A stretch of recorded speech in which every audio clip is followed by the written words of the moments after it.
on implementation of the Eugene Pedestrian and Bicycle Strategic Plan, and to represent community and constituent interests in transportation planning decisions, and to provide feedback to staff on projects relating to walking and biking. Eugene City staff will consider recommendations from the Active Transportation Committee, along with input from other members of the public during the decision-making processes. Please keep in mind that this meeting is being recorded and live streamed onto YouTube. All verbal and written comments will be held in the public record. Tonight's meeting will begin with a 10-minute public comment period. The public comment period is an opportunity for individuals to speak to the Active Transportation Committee on transportation-related issues.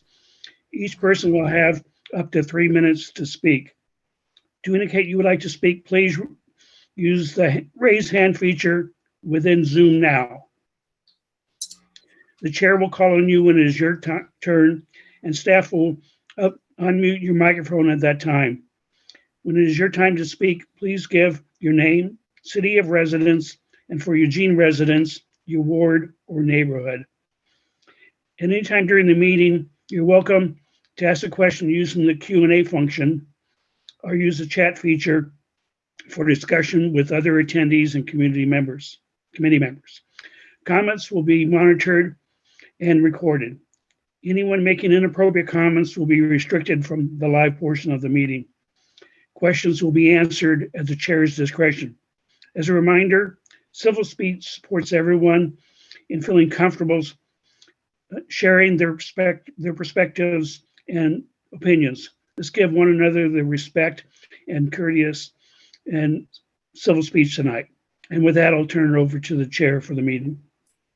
Wonderful. Thank you, Lee, and great to see you all. I see that Vicky has their hand up. If we could let them begin with public comment.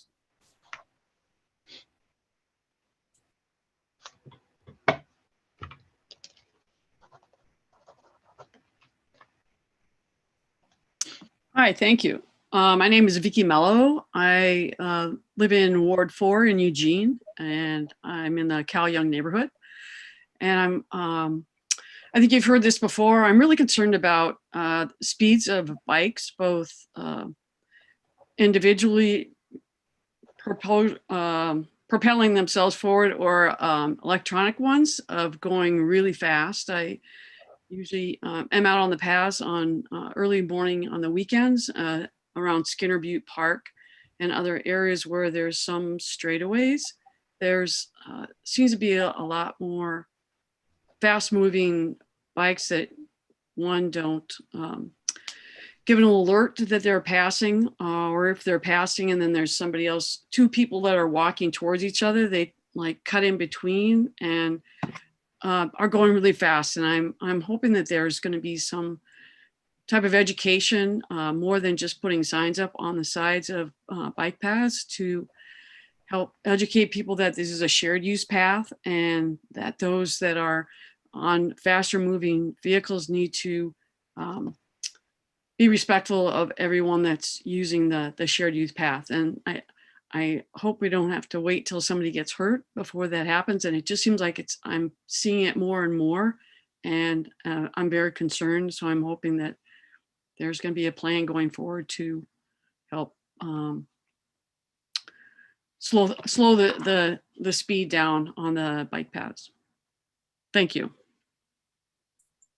Thank you very much for your comment, Vicki. I know that tonight we're going to hear some about communications and engagement from Kelsey, so perhaps that will come back up, but if staff have anything they'd like to share regarding that comment now, go ahead. Otherwise, we can see if there's any other public comments. Since Kelsey's here, I will leave that one to her. Oh, sure. Thanks, Vicki, for your comment. We have been getting a lot of that topic, just folks are starting to get out and about more, and there are more and more like e-bikes and other e-devices on our paths. I would say the next time that this is going to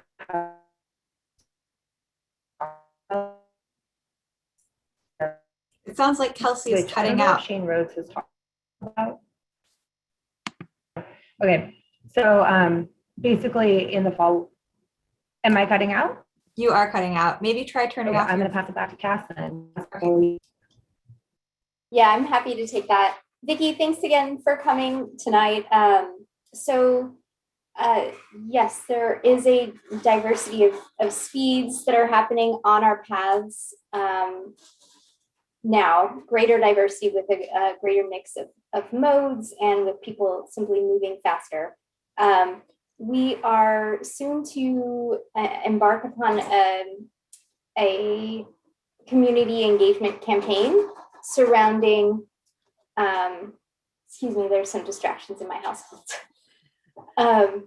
Community engagement campaign surrounding path etiquette. So you'll see some signs on the paths advising people to slow down, reminding people to share the path. There'll be signs along the path. Then we'll also be doing a few weeks of tabling out on the paths to remind people of how to share the space well. And I'm sorry, my sound actually cut out just a little bit at the end of your comment, so I hope that I answered everything. But I think we're going to talk a little bit more on that topic tonight. You want to hold on, Vicki? Excellent, thank you. Quickly in the chat, it looks like Alan needs to be brought in as a panelist. And are there any other members of the public who would like to make comment tonight? If so, please raise your hand in mute or in Zoom, excuse me. Or you could put a comment in the chat box if you don't know how to raise your hand. Okay, but seeing none, we will move on to the next thing, which is approving our June 10th meeting summary notes. Do I hear a motion from the floor to approve our notes from the last meeting?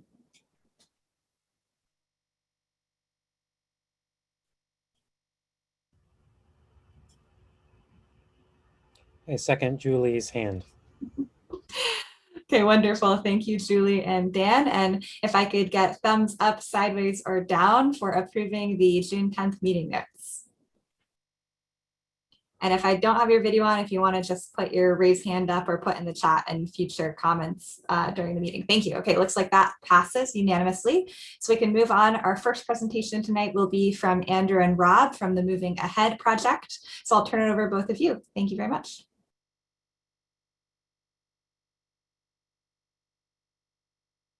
Thanks. Andrew, I'll be right there I'll if you just could say- just get started for a sec. Yeah, sure.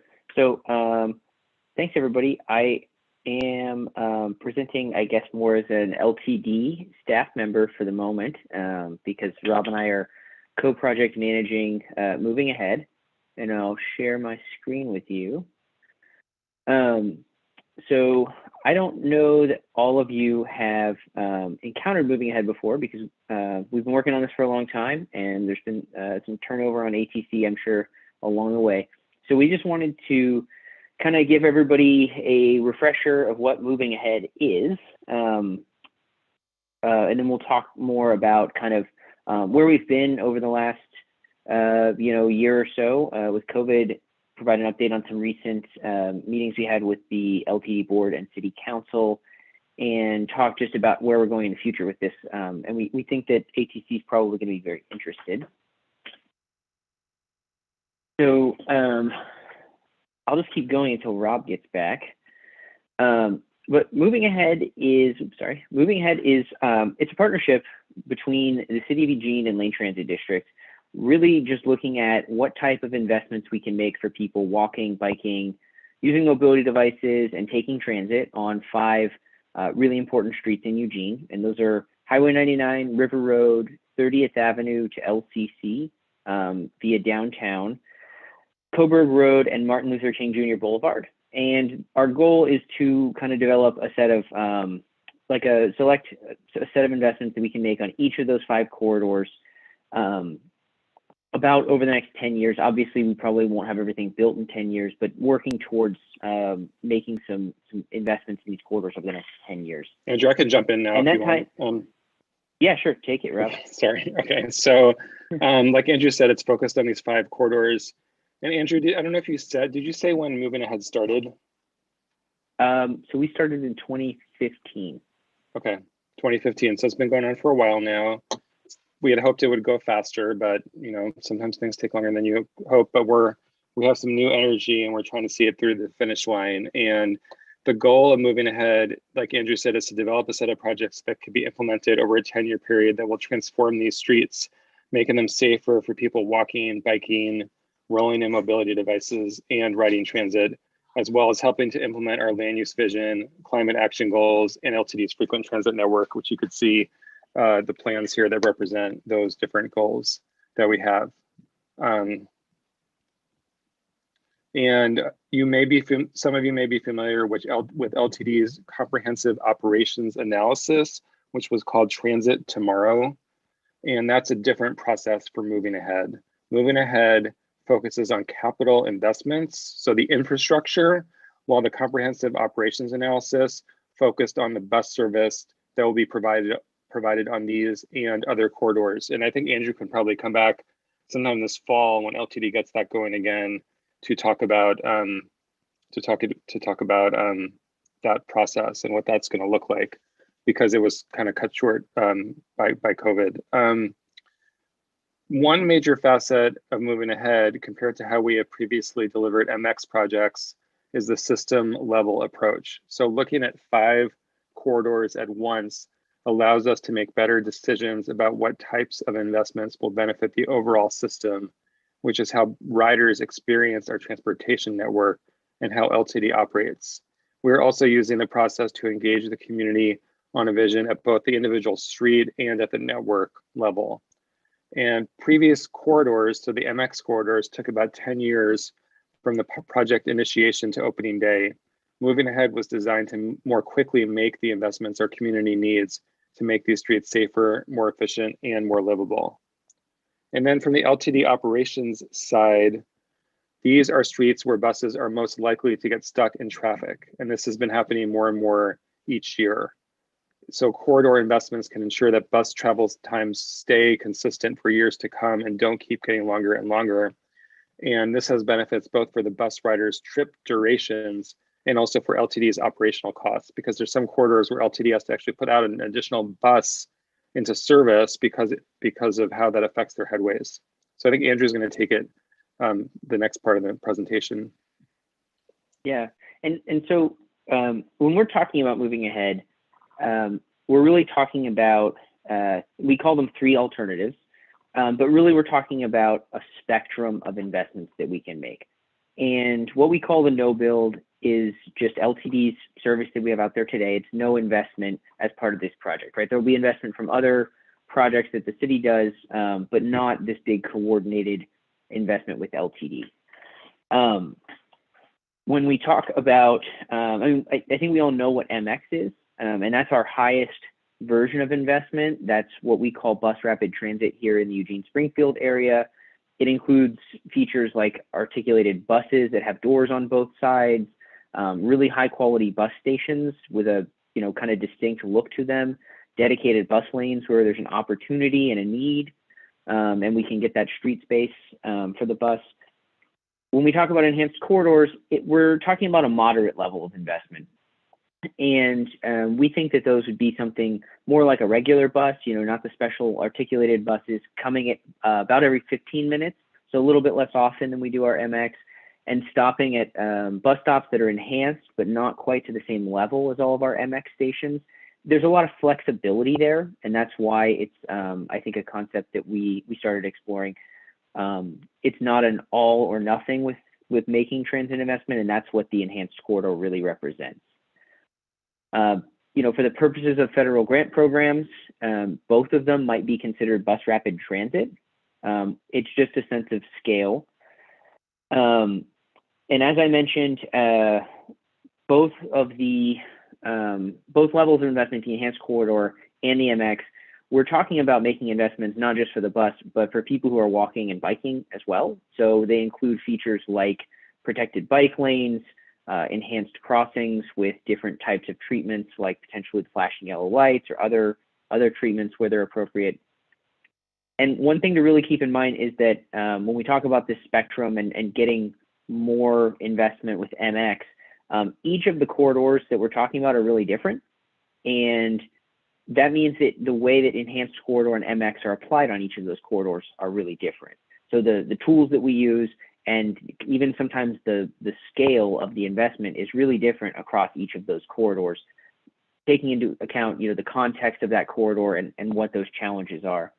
So just to kind of tick through a couple of the tools we have, because we're really taking a toolbox approach and using these. So we have the bus and turn lanes, which we currently have on parts of West 11th and 6th and 7th Avenues that allow turns into businesses, but for the most part are a bus lane. We've got enhanced crossings for people walking, dedicated transit lanes and transit queue jumps, which help the bus get through congestion. We want to try to do some things like routing bikes behind bus stations, so that way there's less of a conflict when the bus needs to pull over, and more protected bike lanes to make it safer for people who are biking around town.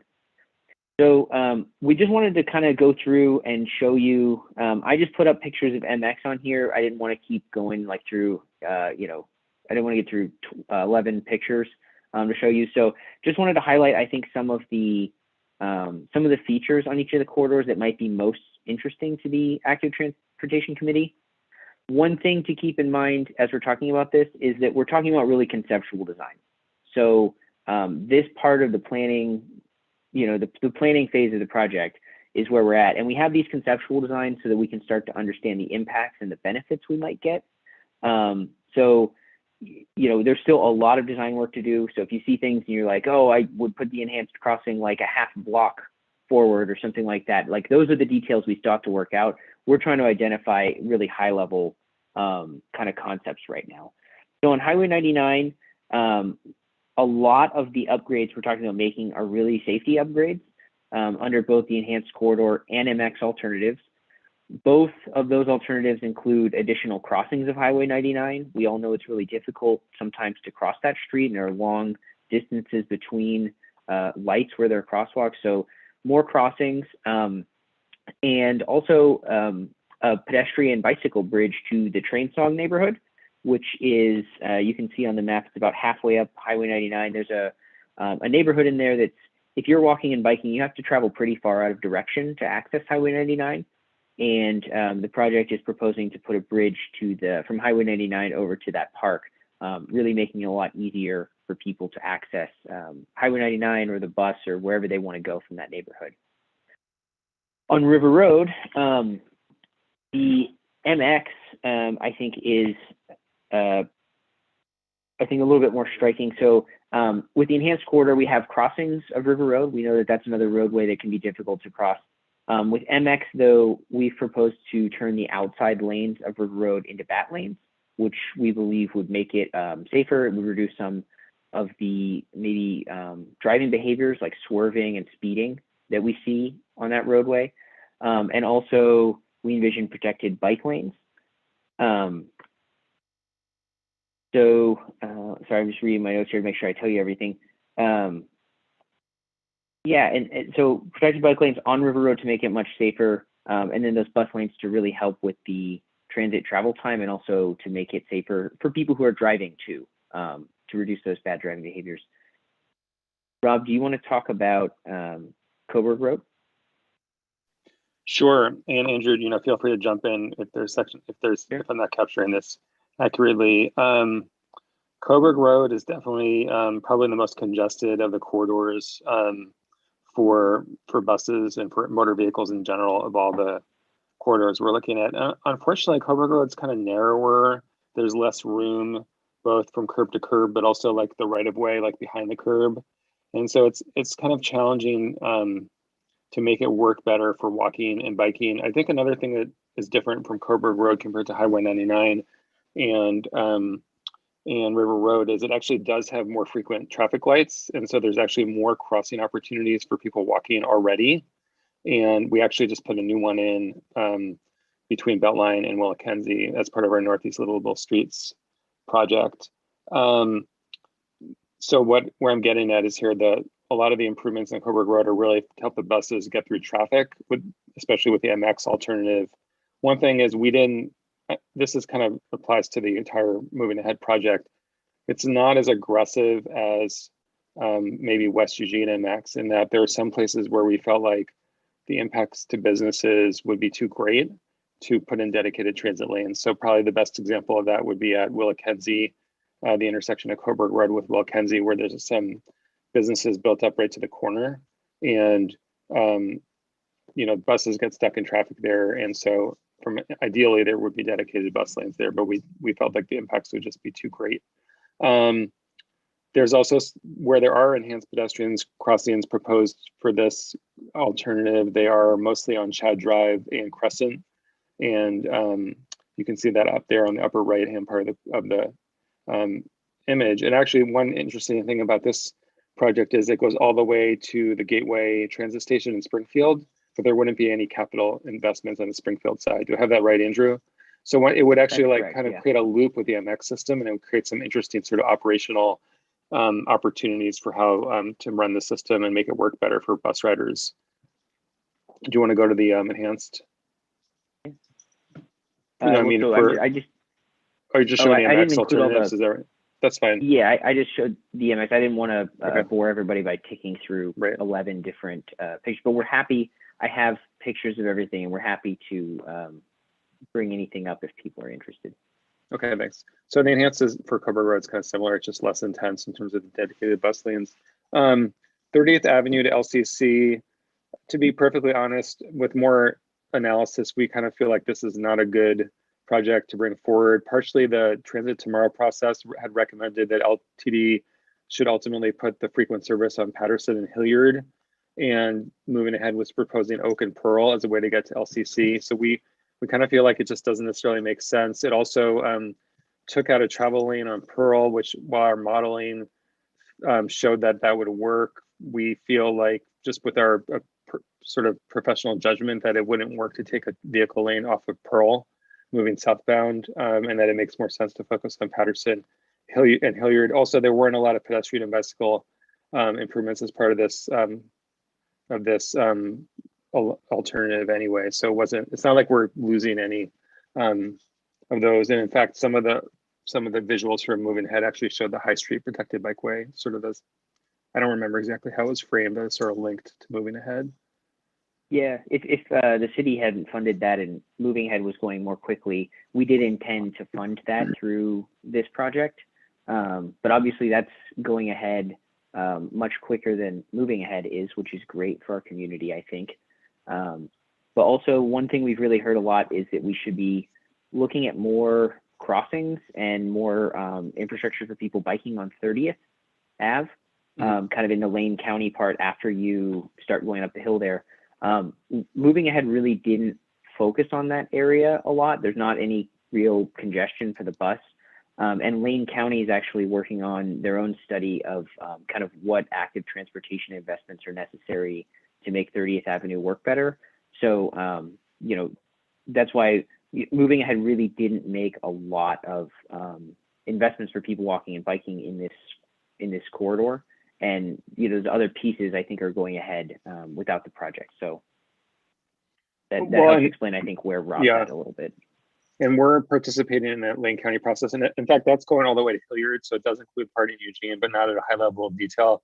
Ultimately, we want to look at redesigning that section of 30th, maybe making it one vehicle lane each way, really like making it right now, the 30th Avenue really cuts up the southeast neighborhood off from what's it called, the Amazon neighborhood. And we want to look at how do we kind of knit those neighborhoods together more and calm the traffic on 30th. So that's definitely something we're interested in looking at more closely one day. And plus have good bicycle facilities on 30th. I think that's it for this. I mean, I guess one last thing I'd say on Amazon Parkway is kind of an express route to LCC, but no one really lives or works on it. It's just not a big generator of travel demand. And so having the bus service on Hilliard and Patterson and on Willamette Street seems to make more sense than focusing on the Amazon Parkway, which is, there's just not a lot of people there. Okay, you can go on to the Martin Luther King Jr. So this, unlike the other moving ahead alternatives, this one only had an enhanced corridor. Unlike the other corridors, whereas the other ones also had MX. And the basic way this one works is it would take a lane on sort of east of the commercial part of MLK. It would convert each of the outer lanes, an outer lane in each direction, to a bus and turn lane or what we call a bat lane. And so we actually received a grant from ODOT to go ahead and build that part of it and to put in a few pedestrian crossing enhancements and lighting. So we're working with LTD to figure out how to move forward with that at some time in the next few years. The piece that's not funded yet is adding a sort of another left turn lane. So the buses that are going westbound that are going to turn left to get on the Ferry Street Bridge don't get stuck in traffic. And that kind of, in some ways, that's kind of the most important part from a bus travel time perspective. That part is not funded yet, but otherwise we're hoping to make a lot of the other investments. And MLK is a corridor that really has a lot of its safety issues, a lot of weaving and speeding by car drivers. And so we see this project as not just a transit project, but as a safety project that'll help implement our Vision Zero action plan. I think that's it. Yeah, thanks. And I know we just threw like a lot of sort of connected information at you. There's, like I said, we have conceptual plans. We have 5 years of work on our website, and we're happy to answer any questions you all have about kind of our concepts and where we're going. But it really, I think what we wanted to get across is that there's a lot here. We've been working on this for 5 years. And over the last 5 years, I think we just explained the what, but kind of the process to get through all of this was we've done, everything from large open houses, we've canvassed businesses on the corridor, mailed absurd amounts of mail, online open houses, meeting with community groups. We've really been doing a lot of process for the last 5 years.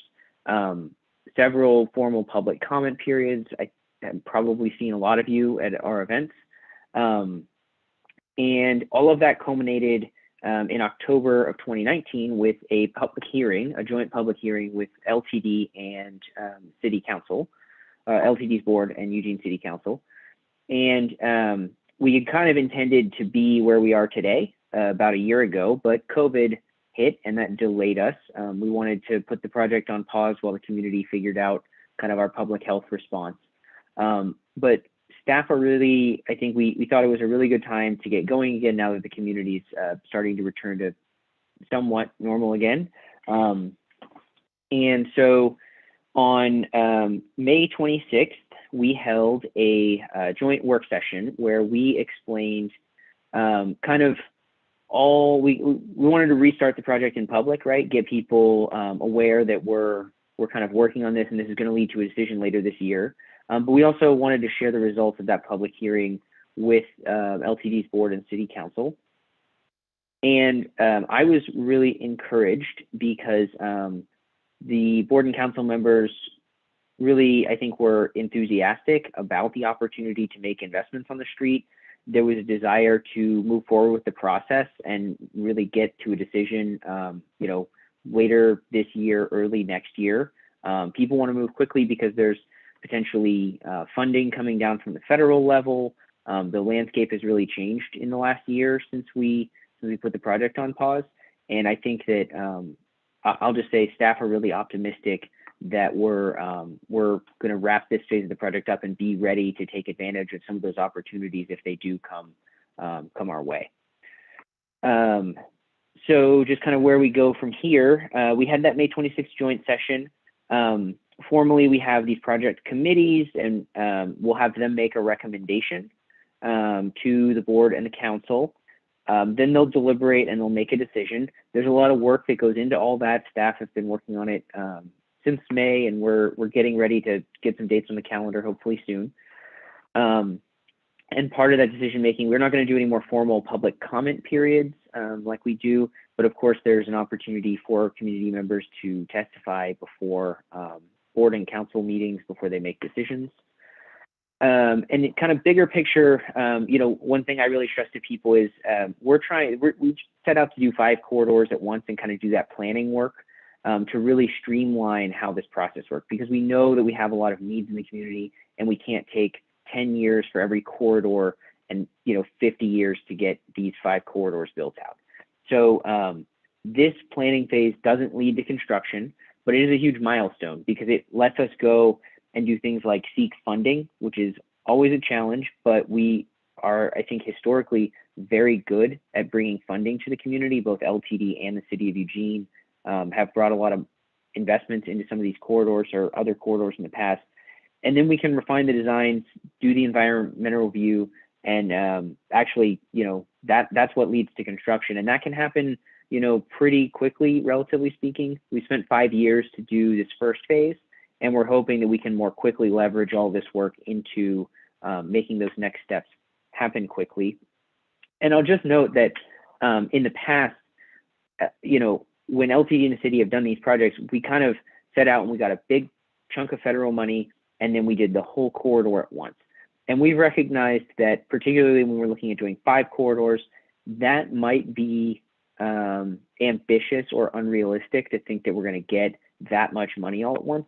And there might be ways that we can start to incrementally implement some of these changes.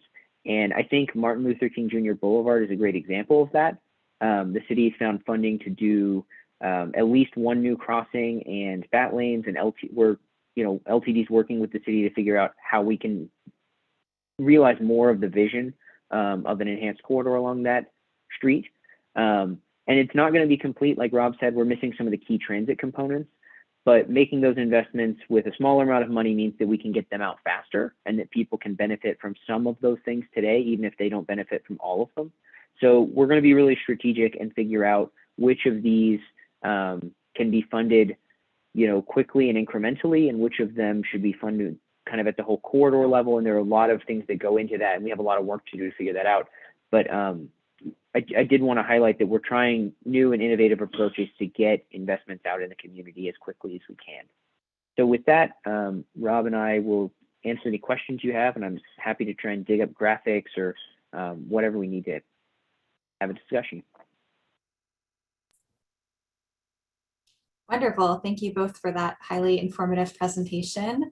Let's do ATC comments first, and then there is a question in the chat from an attendee as well, but I see Dan and Sue's hands up. So Dan, if you want to go ahead. Yeah, thanks, Rob, Andrew. So it sounds like, based on your presentation that, and I wasn't totally clear on this, you just showed us kind of one implementation, one decision per corridor, whether no build, enhanced, or EMX. So that decision as to which corridors to do which kind of level of change, that decision hasn't been made yet. Is that correct? That's correct. We're okay. What we're going to ask the City Council and LTD's board to do is to select like a conceptual vision, which is kind of like, I would call it maybe like an up to or a shoot for type of thing. So if they say build MX on a corridor, that means we are looking to, we have like a good idea of what those features should be, and we're going to go and try to design exactly what that is. And MX is more investment than enhanced corridor, but it's a little bit fungible. Things can change a little bit. We can do a little bit more bike lanes if we want to, and we can find the funding. We can do a little less transit. So I think we have to work that out. And then follow up. So to what extent are these different corridors kind of zero-sum games? So if you build MX on one corridor, you don't have funding to do something else, or if we or is it just driven by demand? If we decided we wanted, improvements on all of the corridors, it would just increase the timeline. Is this more driven by demand for like existing demand for increased services, or is this more just like, let's make improvements based on what budget we have? I guess I would say that it's really about what's the vision for each of these corridors, and then figuring out how to fund that. But we will be asking the LTD board and the City Council to prioritize, like, which corridor should we do first. And it's likely that it won't be Coburg Road. So we're already moving forward with MLK.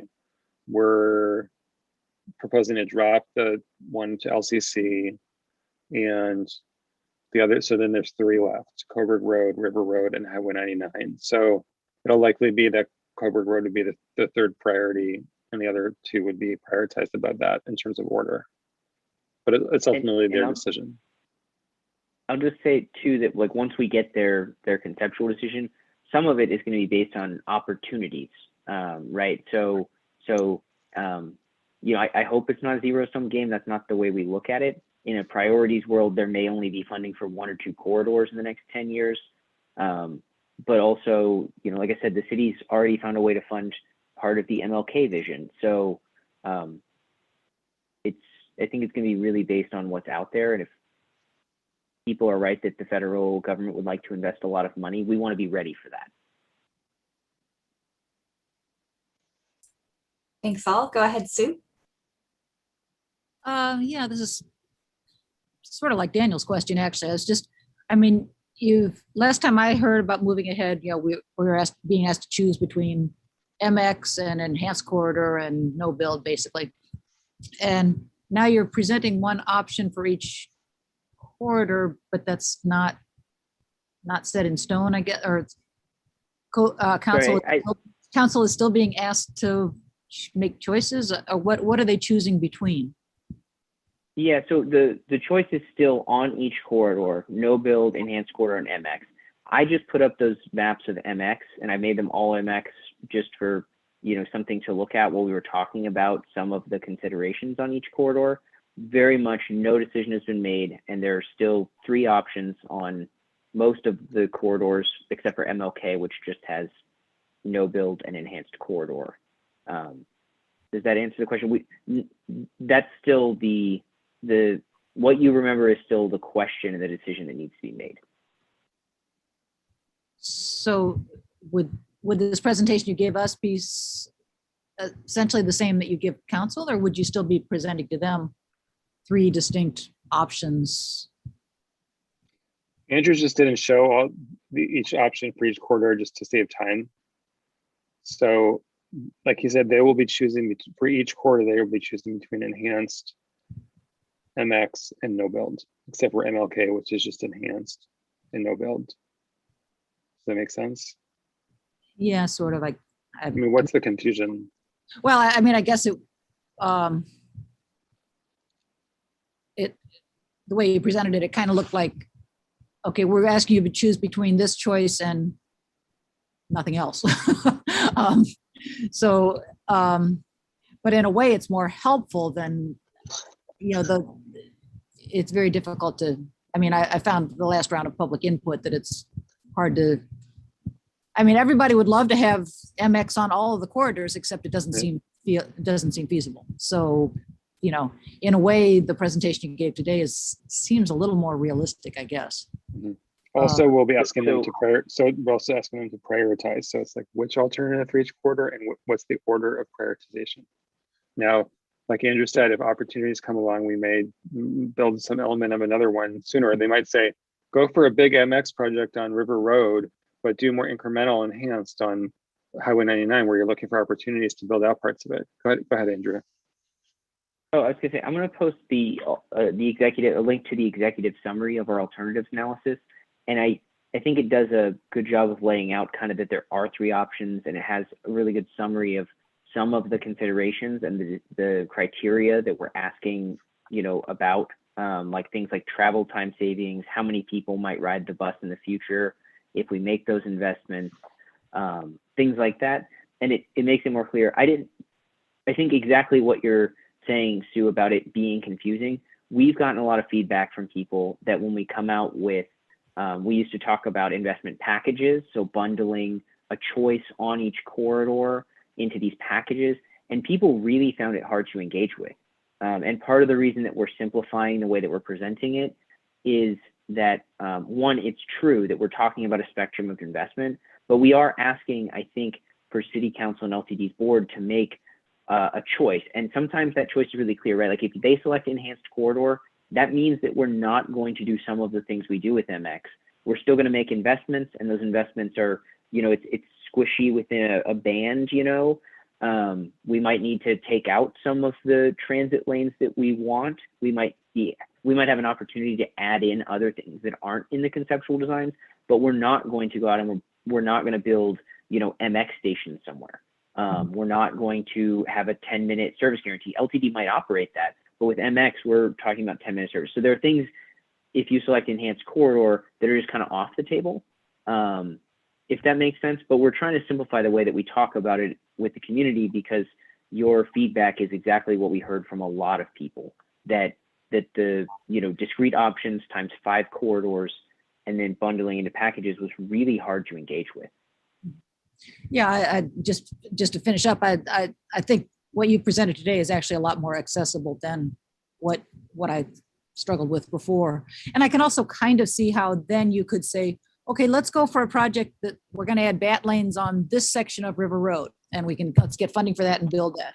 And let's get, I could see how it could be broken up into discrete projects that seem like they have a more realistic chance of getting funded than, an entire corridor. So, I mean, this sort of sounds like moving ahead on it. Great, thank you. Pete, if you'd go next, that would be great. Thanks for your presentation.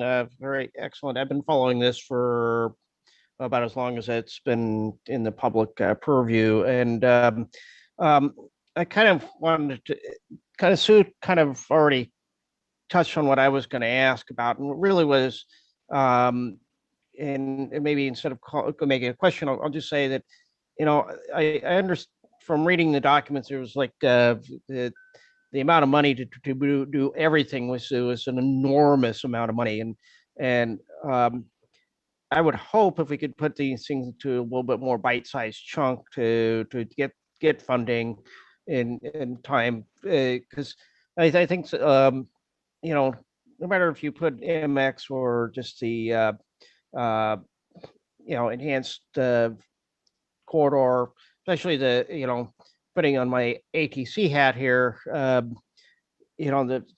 all those corridors, especially the three big ones, Highway 99, River Road, and Coburg Road, desperately need some help with bicycle and pedestrian things.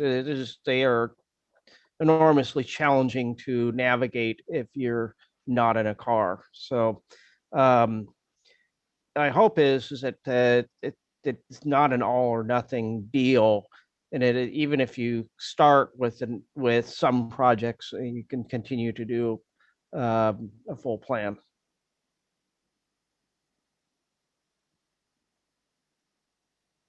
Thank you, Pete. Papa, and then Alan, you're next.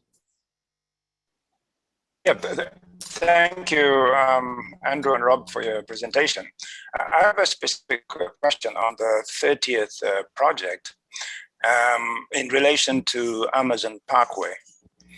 On Amazon Parkway, from 29th going to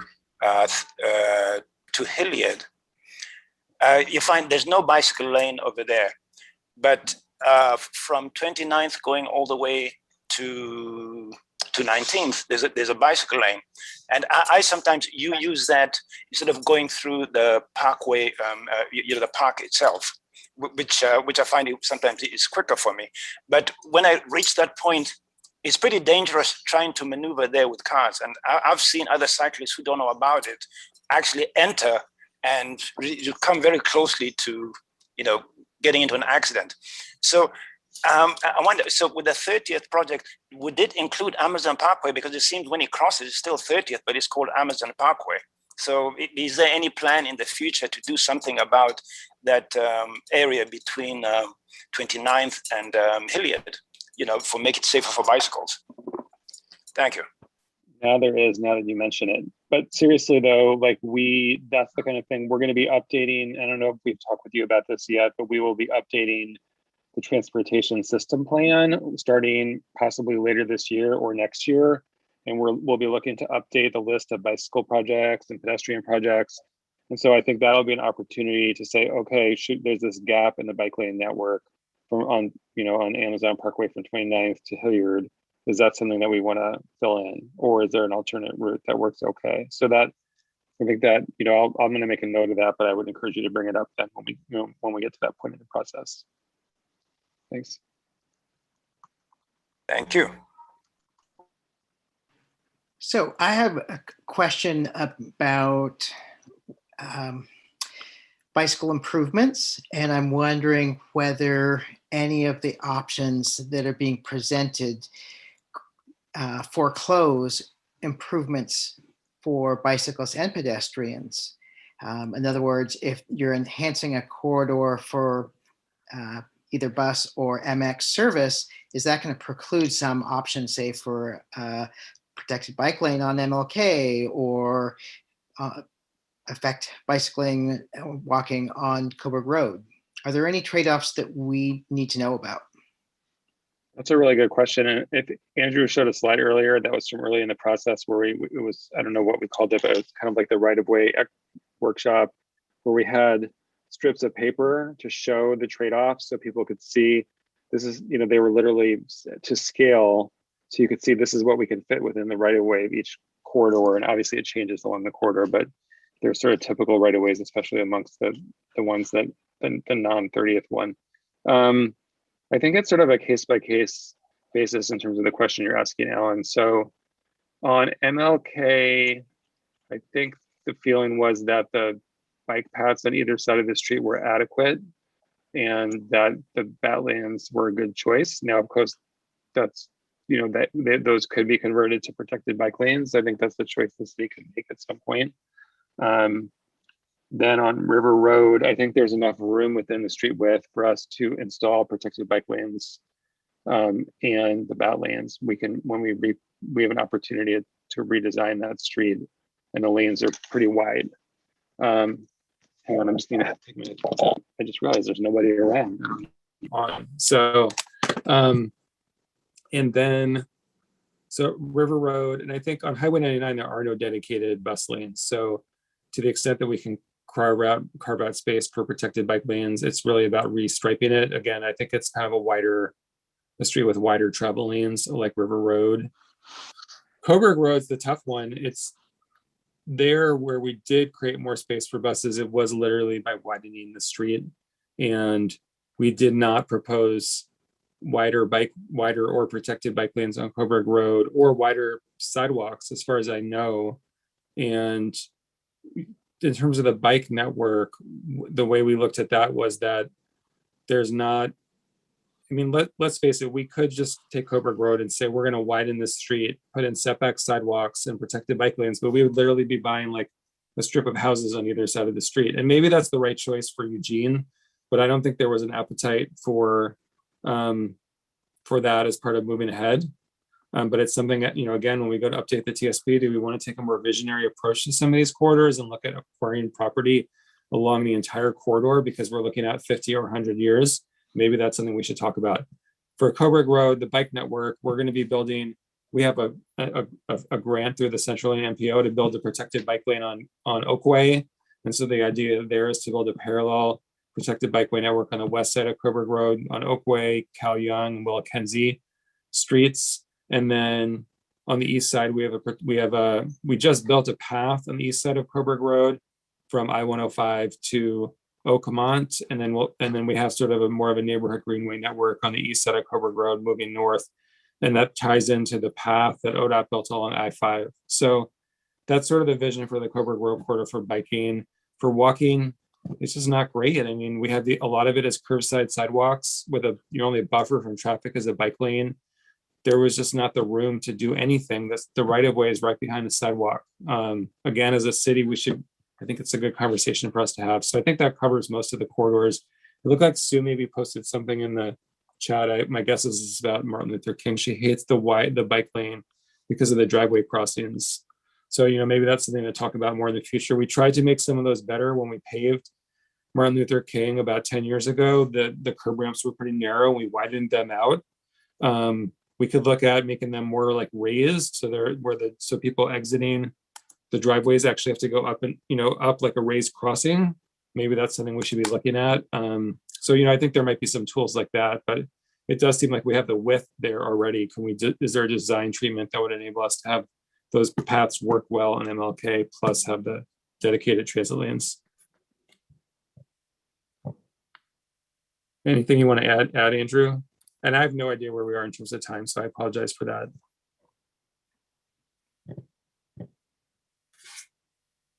You're good. Go ahead, Andrew. Can't hear you. Sorry, my headphones are dying.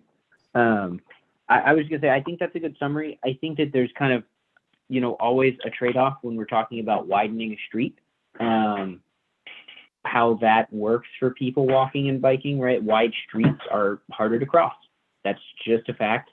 And I think that trade-off, there's not a trade-off, we're not going to do something for people on bikes because we're putting in a bus lane here. I don't think that's in this project, but I do always think about, the trade-off, like I said, of wider streets being harder to cross.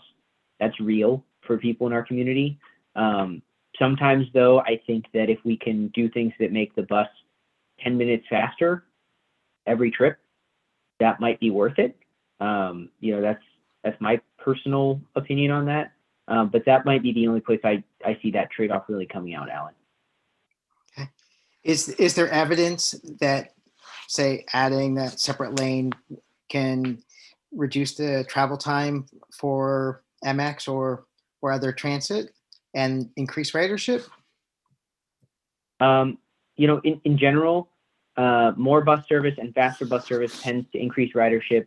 We have modeled ridership.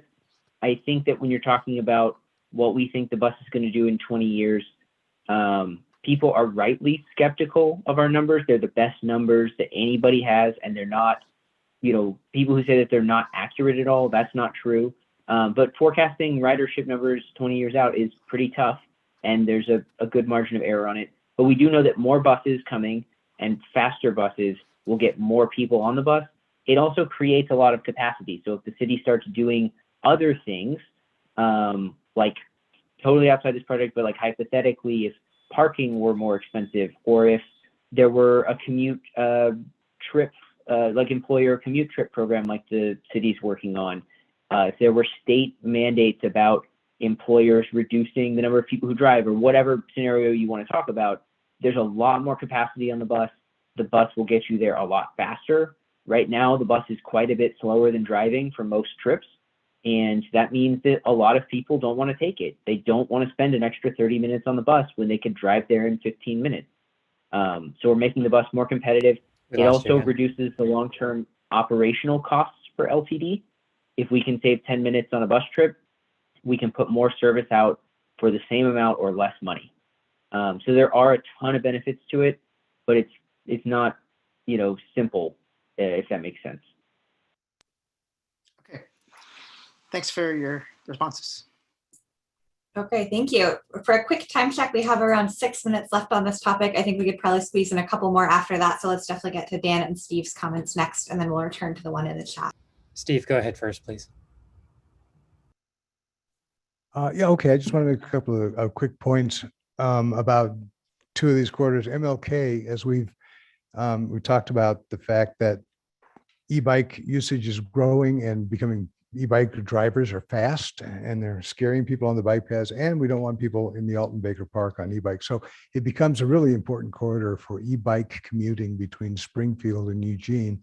And I just thought I'd bring that up in terms of the thoughts about how to design that corridor safely and to encourage commuting until such time as Franklin becomes available. And the other piece is about 30th. Papa's comments really made me aware. I use that corridor every day, especially the Spring and 30th exit. And it's really interesting that 30th Avenue connection up to about Harris Street is extremely dangerous for everybody, drivers, pedestrians, bikers. Everybody is squeezed into a lot of things happening. But it's such an interesting corridor because 30th ties the Amazon path to east-west to LCC and to Mount Pisgah, and also at the top of the hill it ties together the ribbon trail going north-south. A lot of people use that. A lot of people park on that street so they can use the ribbon trail.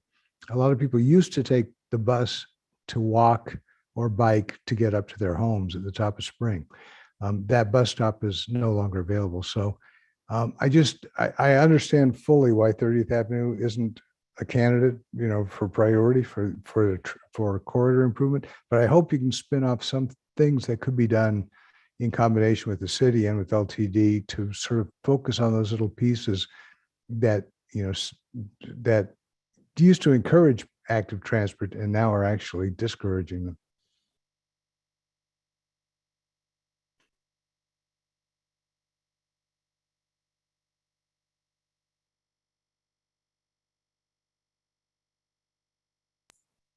Thanks, Steve. Go ahead, Dan.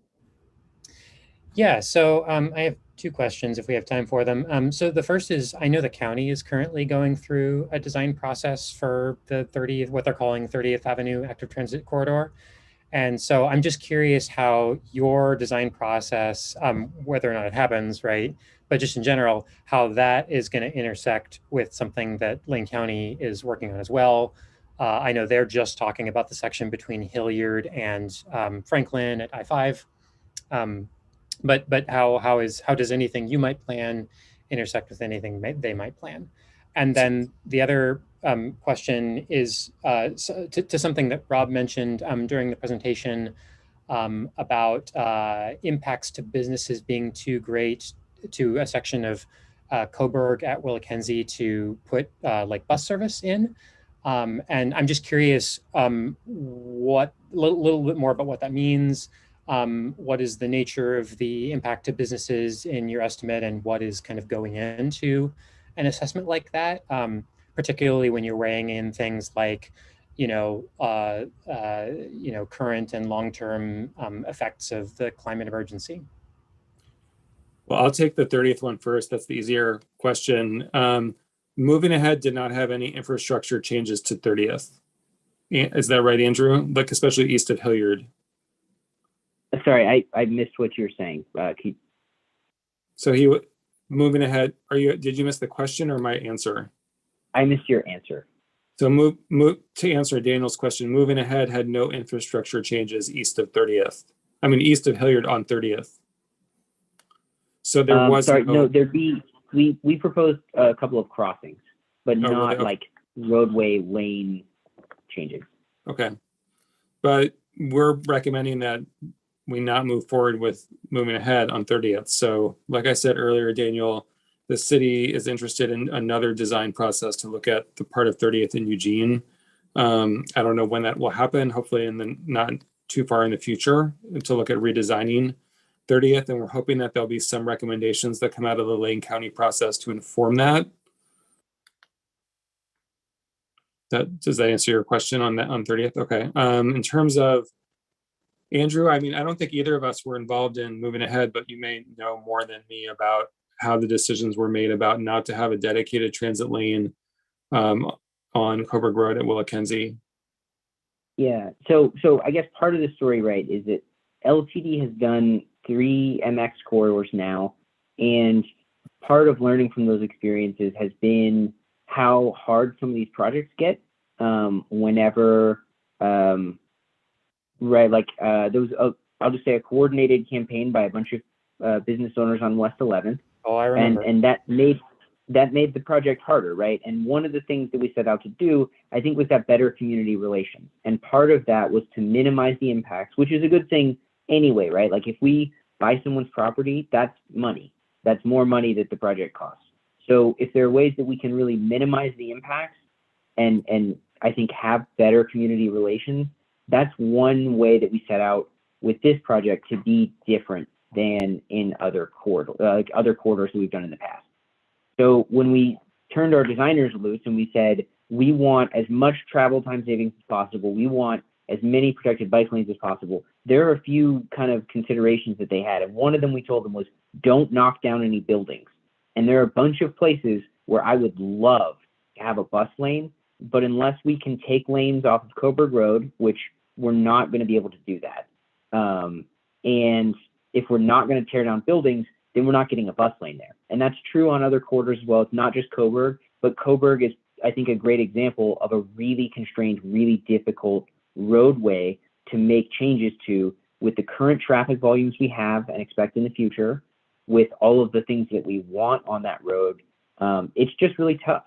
So we told them, don't knock down buildings, don't buy huge amounts of land. So we're really trying to minimize all those things for project costs, for community relations, also because we don't necessarily want super wide streets. I mean, I mentioned that before. We do in certain places where it's necessary, but we don't want to have, Coburg Lane be 6 lanes all the way down, even if we could afford that.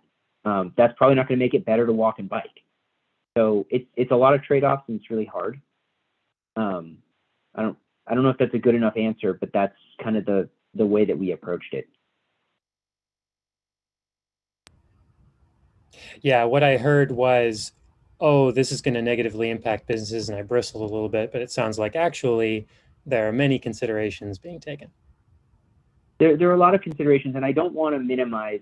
I think that LTD and the city are trying to have really good relations with the community, right? We don't want this to be a contentious project, both for very practical reasons, but also because we want to be making investments that the community wants. And as much as, you know, I'm on ATC and I support the mission of active transportation through my personal life and my job, there are a lot of other people in town who also, you know, drive on these streets and pay taxes and everything else. And we're trying to make the community a better place.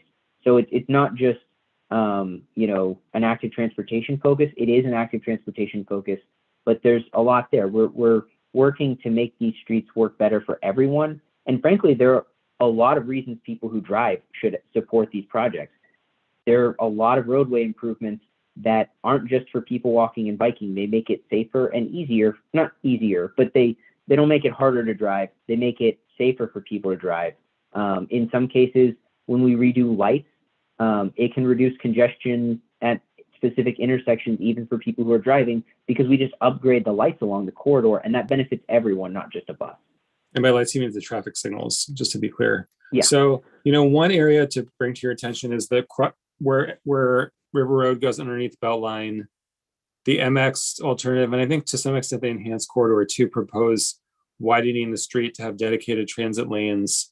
And it does degrade the walking and biking environment. And it's a big trade-off. And I think it's something like if we move forward with either of those alternatives, we'll want to look at that more carefully and figure out what design makes the most sense. So I think that's an area where there definitely will be opportunities for design refinement, but it's hard. I mean, unless we completely redid that interchange, which maybe ought to happen someday, it's just really tough to figure out how to make it work for the different modes. Okay, thank you all. We're a couple minutes past time for this topic, but I do want to just read the comment from Brandon in the chat, and then if we could get a really quick response, that would be great.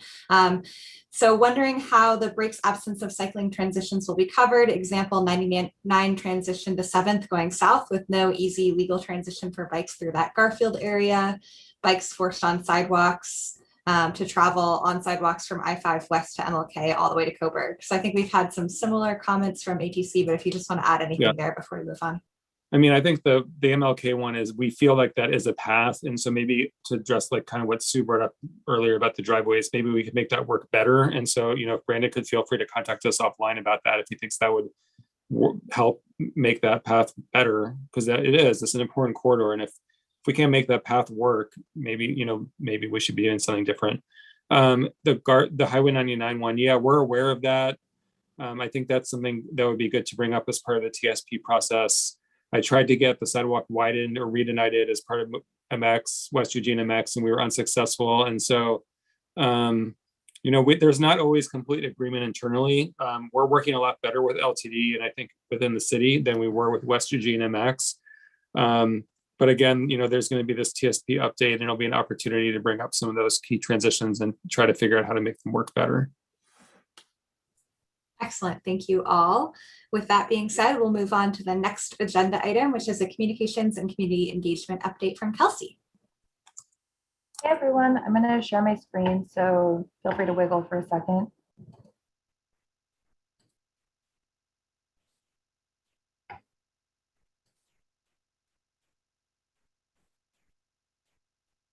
Okay, so for those of you who I haven't met before, I'm Kelsey Moore, and I work with Rob, Shane, Cass, Lee in the City of Eugene Transportation Planning team. My official title is Community Engagement Program Coordinator, and so I do a lot of communications for our team and a lot of support around community engagement around the range of topics that the team covers. A little bit about me, I grew up in Eugene. I grew up without a car, so my family bused, we rollerbladed, we biked, we walked everywhere. So I'm really familiar with Eugene and just active transportation. I worked a local bike shop for 5 years and worked at the University of Oregon bike program as their coordinator for 5 years, and then came to the city and put on the 2019 Eugene Sunday Streets event, and then transitioned to my current position. So that gives you kind of brief history. I also served on the ATC in the past, so some of you might know me from that or from other things. So nice to see everyone tonight. I'm going to talk a little bit about community engagement and communications, and then leave a lot of room at the end to get feedback and ideas from you all. And feel free to drop questions into the chat while I'm going. I'm happy to come back to those and answer them at the end. So good to see everyone. Get rid of this. Perfect. Okay, so our team works to plan, design, and promote a safe and efficient transportation system for our community. I think most of you are aware of where transportation planning sits within the city, but I'll just briefly say we're under the Public Works umbrella, and then Public Works engineering, and then transportation planning. So we work a lot with different departments like housing and engineering to get some of our projects done. So what do we communicate about? So we communicate about transportation projects all the way from the design phase to the construction phase. So right now we're constructing South Willamette, but in the past we did a lot of outreach. We did a lot of community and stakeholder meetings to really understand what the community wanted to see. So that was one phase of community engagement and outreach and communications. And now we're in the phase of telling the public, like, hey, this project is happening. These are the construction impacts. This is when it will be done. And continuing those conversations with the folks who originally were interested in the projects, all the stakeholders, businesses, people using the street. So that's kind of one example of what we communicate about. Go back. Sorry, everyone, hold on 1 second. I don't know what just happened.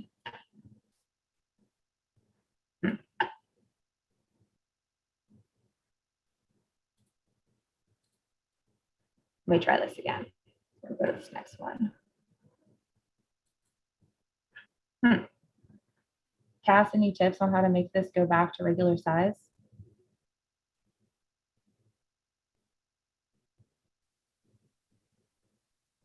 No? You could maybe try stop sharing and exiting out and then restarting it. It looks like it just got zoomed in. Yeah, it's so weird. I can't get it to go back Yeah, out. if you have Let me like try a that. multi-touch trackpad, you could try pinching Let me try it. or a Let me try scroll this wheel. again.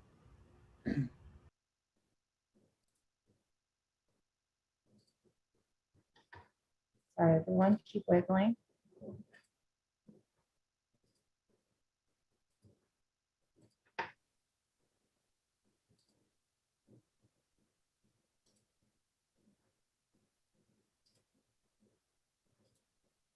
Okay.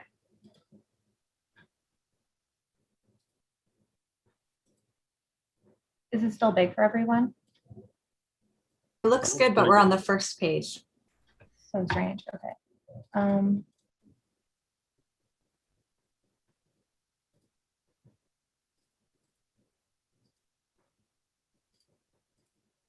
Okay, I'm just having a lot of technical issues. It's not letting me. Okay, let's try it again.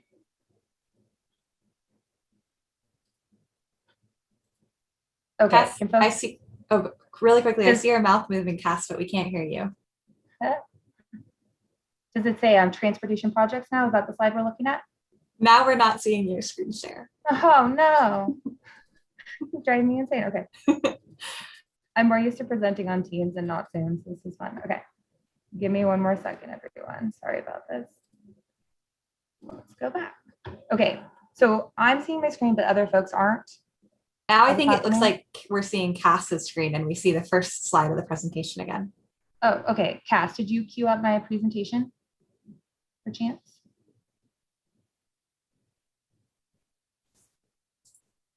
We're not getting Cass's audio, but we do see the presentation. Okay. I can't quite decide. Okay. Cass, if you can hear me, change to the next screen.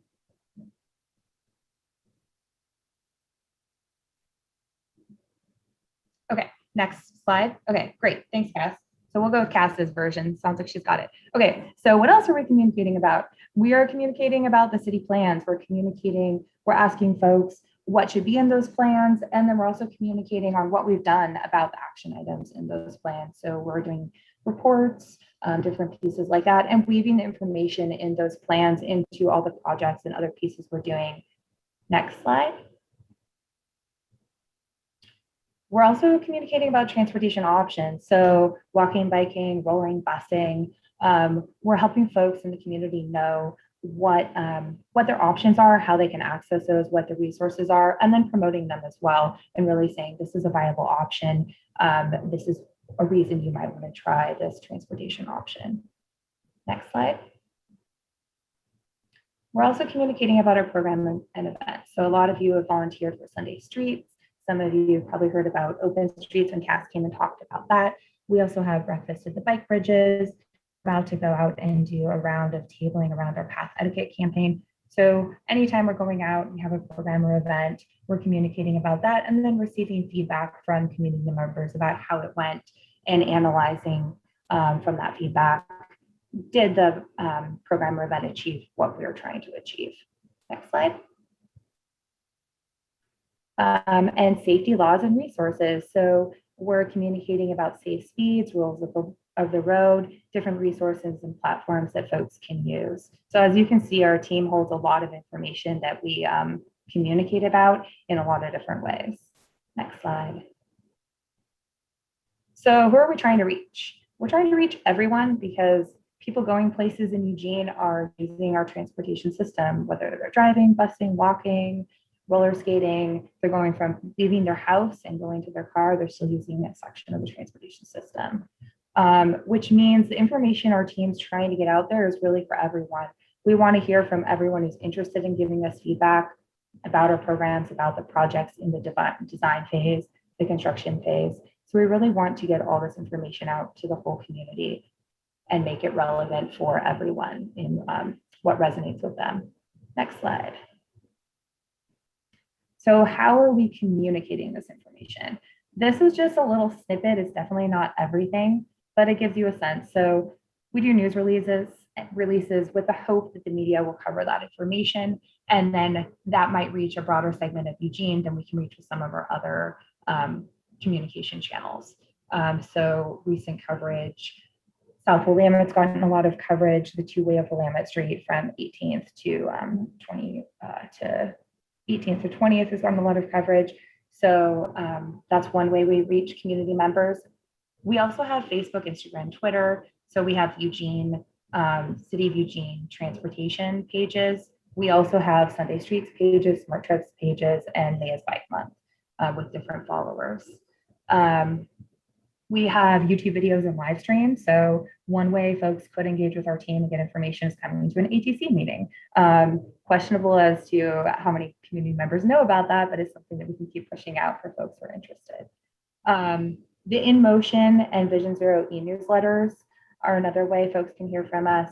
City of Eugene website in all the different places, City of Eugene calendar. There's an Engage Eugene website that Eugene uses to get out information about projects that we want feedback from. So it's a way for community members to engage. And then we have Trip Check, and that's a way for folks to say, okay, I want to go from point A to point B.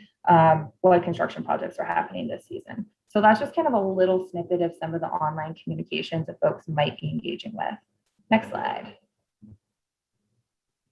So how are we communicating? In person-ish, because over the last year, it really hasn't been in person. So we'll call it in person. So normally we table at our events. We put on events, like I mentioned, like Sunday Streets, Open Streets, the bike bridges. We go to partner events and try to get creative about what events we pop up at. So we hopefully reach a broader range of folks in person. And that's a really valuable feedback opportunity as well. Open houses. So as we're creating projects, going through the design phase, we'll often have open houses, presentations to different groups, neighborhood associations, at open houses, the Active Transportation Committee, project advisory committees. So depending on what project we have and what the need is for community feedback, we might have specific project advisory committees going. There's a City of Eugene equity panel that just started that I'm going to touch on briefly again in a second. Signage isn't really in person, but there is a definite in-person element to that. When you're walking around your community and you see something and you can read it, it's really different than engaging with it online. So I put that in person. And then stakeholder outreach, and that can look anywhere, you know, from a meeting with someone who wants to meet with one of us face-to-face and learn more to going to a group to present like we were talking about before. Next slide. And then we can't do it alone. So we really use our partners to amplify our communication. So we use you all, we come and talk to you, ask for feedback, and then we might occasionally ask for you to push a message forward. We use our city partners. So there's planning, there's rec, there's parks, there's EPD, and all those groups have different communication channels that we can really utilize.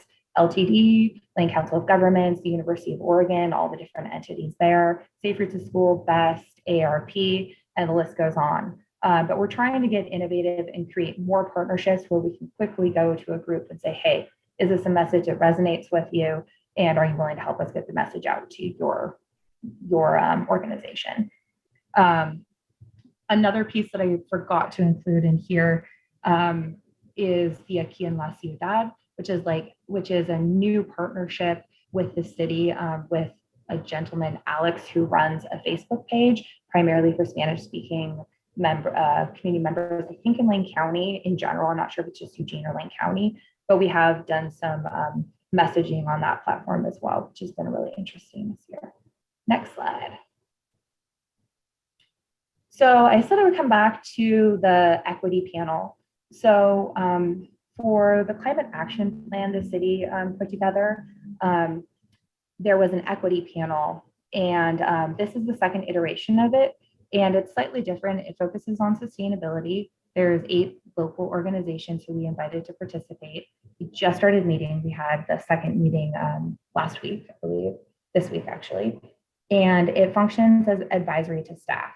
And the topics that we're covering this year are primarily like programmatic, getting feedback on our programs around housing, climate action, and transportation. So our team is going to this equity panel. And actually, next slide. Thank you.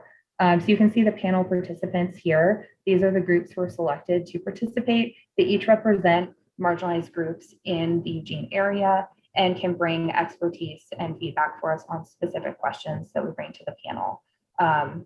So that's been a really interesting way that we're hoping to engage with community members who we maybe haven't heard from as much in the past. These panelists are paid. So that's a new model as well for the city. There have been some other panels that have been paid, but slightly different. So we're paying them for their expertise and really hoping that they can help us hone in on best practices for some of our programs and other pieces around transportation. Next slide. So what's next? This is kind of just a list in no particular order. So we're planning a photo shoot to diversify representation. I did a lot of organizing of our photos when we came on, and we just have a lot of photos of folks biking, and we don't have a huge representation of different neighborhoods, and our mode split for photos is a little bit skewed. So I'm really excited to get a photo shoot going and hopefully some more folks out there representing what active transportation looks like for our community. We're hoping to partner more with organizations that do serve marginalized communities, primarily through the equity panel, but forming deeper relationships with those participants and seeing if there's other ways we can maybe get the word out in a way that feels relevant to the organizations and the communities. We're hoping to explore videos and visuals to tell stories a little bit more.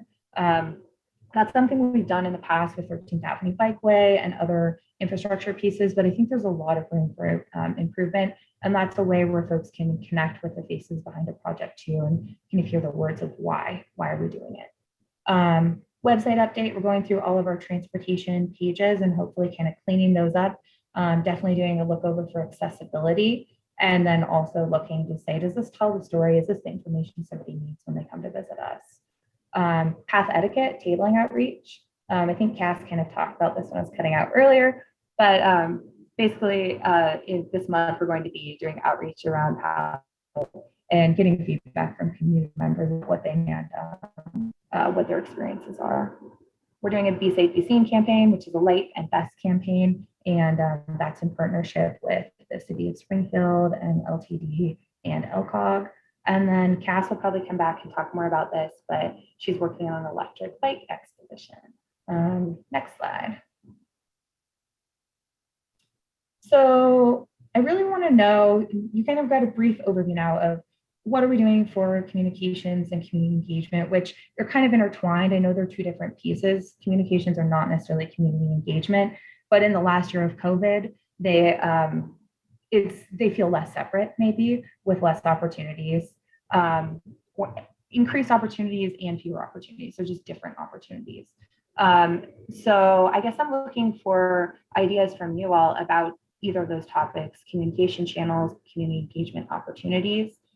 I'm wondering, do any of you have connections to communication channels, listservs, organizations, groups you think we should be talking to that you might be able to give an introduction to? Do you think there's any outreach opportunities we should really be considering that you maybe haven't seen or know of our team considering in the past? Are there certain ways you'd really love to see us shaping the stories that we tell around transportation and why we're designing the system the way we are, why we're promoting that modes that we are, what the kind of the storytelling? Are there missing pieces or groups who you feel like we're really not maybe talking to? I'm really aware that there are, but I'm curious to see what your perception of that is. And just in general, places to improve and grow, because I think it's great to have more brains in the mix. So I'm going to open it up for questions and any ideas you have on any of that. Thanks for sharing. Oh, and actually, Cass, there's one more slide with my contact information. I forgot, but if you can't pull that up, I can just share it in the chat.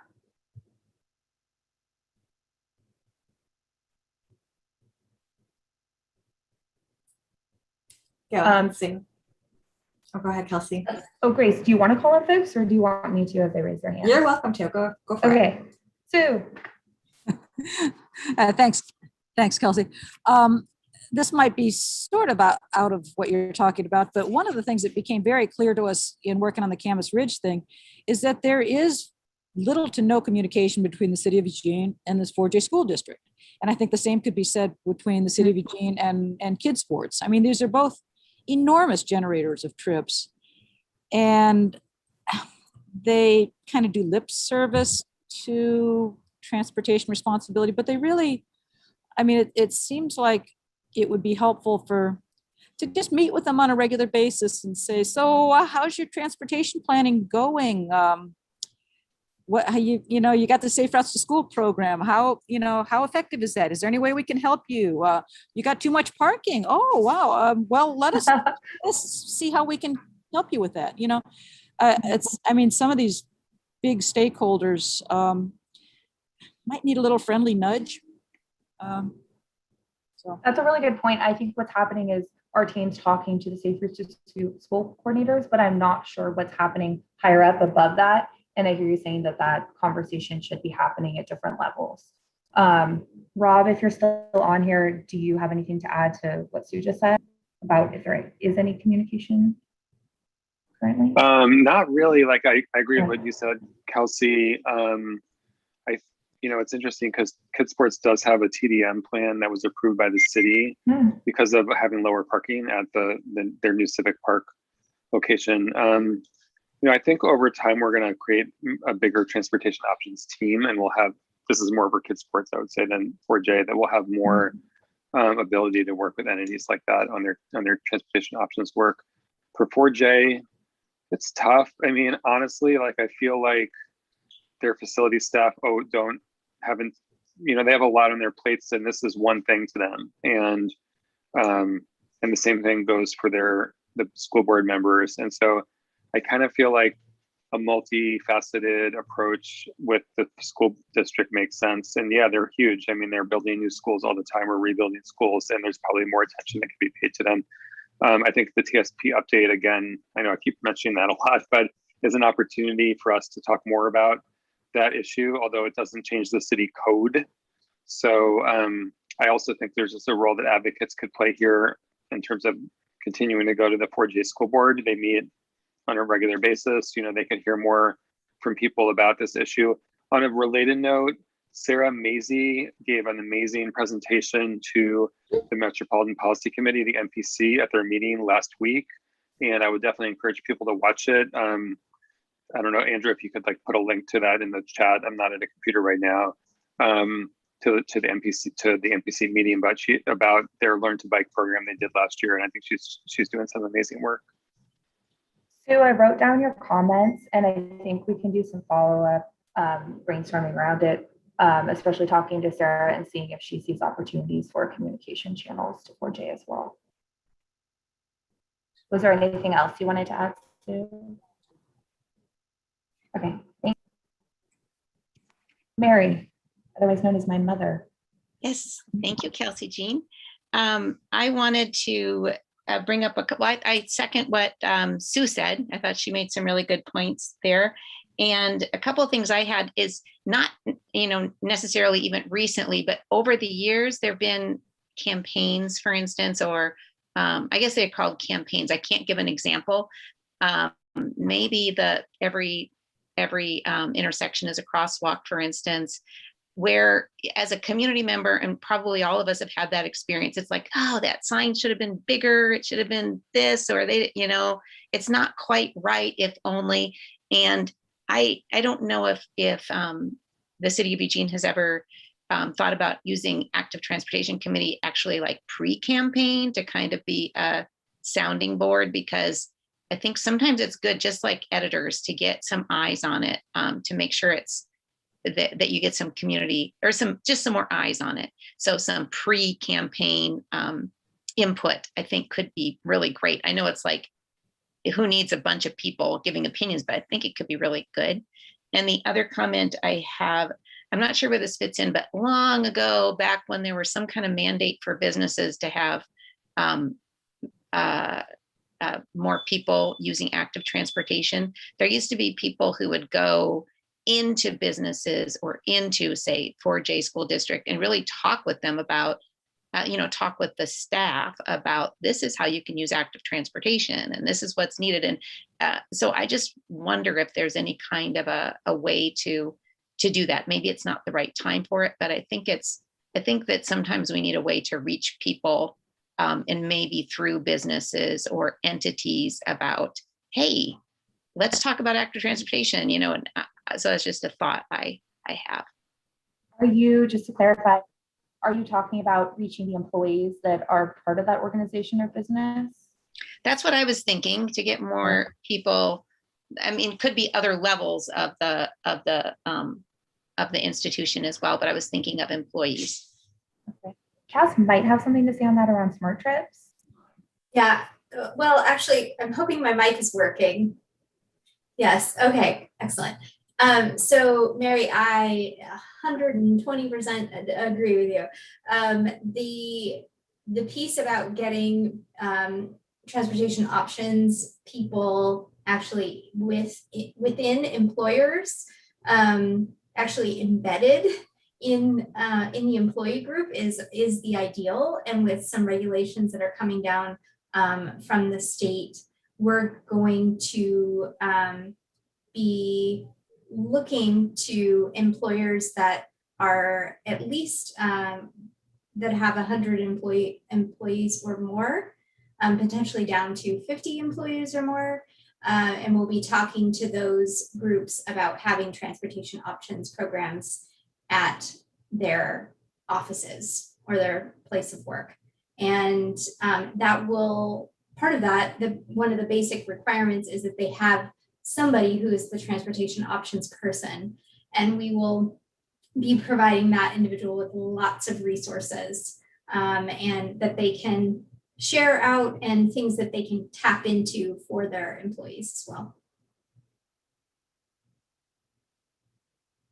Yes, if folks aren't familiar with the Smart Trips program, maybe we could drop a link in for anyone who's wondering what that is. So Mary, did you have more questions? Or I wrote down your questions as well, or your comments as well, just to do more follow-up on. Thank you. I don't know who is next for Julie and Alan. So Julie, you're first on the screen. Julie.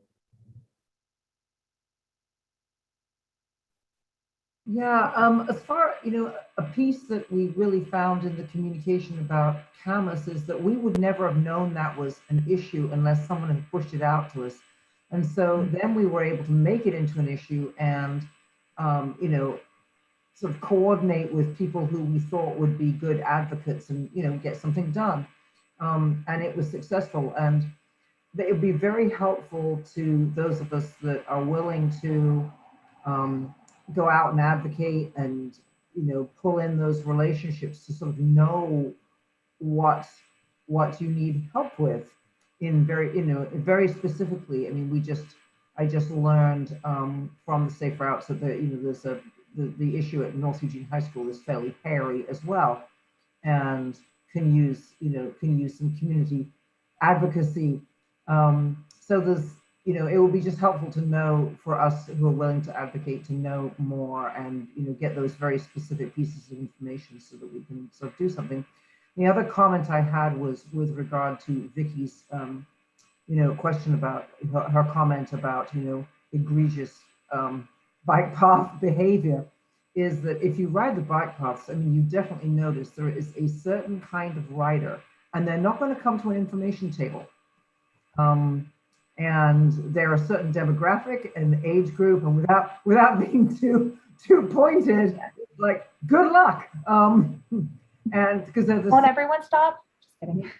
They're the same folks that ride, you know, the wrong way up a one-way bike path on a street, you know, and force you riding the right way out into the road. I mean, they just don't give a rap.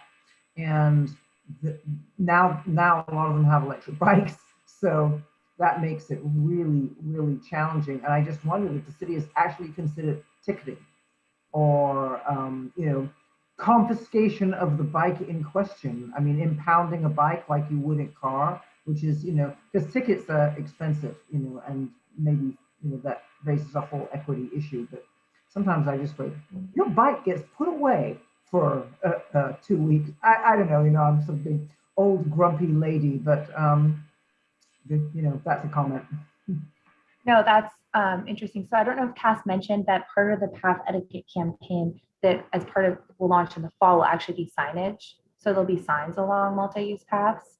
I know that might not, again, address these you're talking about, but it's not just tables. So there's that. I wonder, as you're talking about that, I wonder how much we've talked to the park ambassadors. They're part of the city of Eugene, and the downtown ambassadors, and that could be an opportunity, if not for enforcement. There are folks who are out on our multi-use paths and streets and can maybe help with some of that. So that's kind of a thought I had based on what you said. And as for ticketing and impounding, I don't think there's any plan for that yet. As you know, we don't have the resources or necessarily hoping maybe there's other opportunities to change the behavior. But I hear what you're saying. Just for a quick time check, I think we could give this topic 2 or 3 more minutes. And I see Josh has a hand up as well as Alan. Okay, Alan, I think was next. Okay. Oh, I noticed that the communication presentation that you gave is really outward towards the community and organizations. But what I noticed that there wasn't any communication the other direction upward towards city council. And I wonder if that's intentional or not.